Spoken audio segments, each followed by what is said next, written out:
Hai semuanya, perkenalkan namaku Tazmia, NIM 2022-67051. Aku dari jurusan Akuntansi, Fakultas Ekonomi dan Bisnis, Universitas Papua. Di sini aku akan memaparkan sekilas pemahamanku tentang PMPU, pasar modal, pasar uang. Yang pertama, pasar modal. Menurut yang aku pelajari, pasar modal adalah pasar yang memperdagangkan berbagai instrumen keuangan dalam jangka panjang loh, yang artinya lebih dari 1 tahun ya teman-teman. Apa saja sih contohnya dan apa tujuannya? Nah teman-teman, contohnya itu ada saham, obligasi, dan reksadana ya. Sedangkan tujuan dari pasar modal adalah sebagai sarana untuk mendapatkan dana. Selanjutnya ada banyak istilah-istilah di pasar modal nih. Di antaranya ada buyback. Buyback artinya pembelian kembali saham yang beredar di publik atau masyarakat oleh perusahaan yang menerbitkan saham tersebut.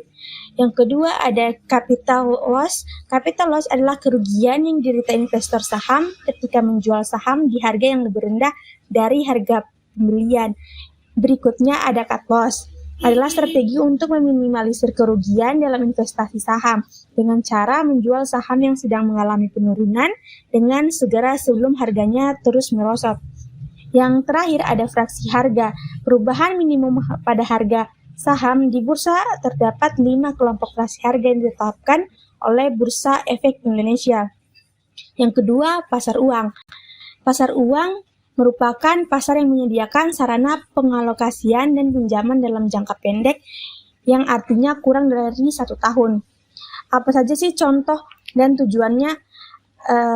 Contohnya diantaranya surat-surat berharga pasar uang, commercial paper, call money, dan treasury bills. Tujuan pasar uang adalah untuk memberikan alternatif untuk memperoleh sumber dana. Berikut perbedaan pasar uang dan pasar modal.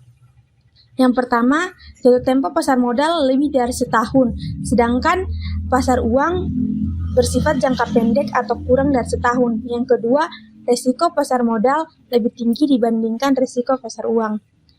Baik, itu saja yang dapat saya jelaskan. Terima kasih atas perhatiannya.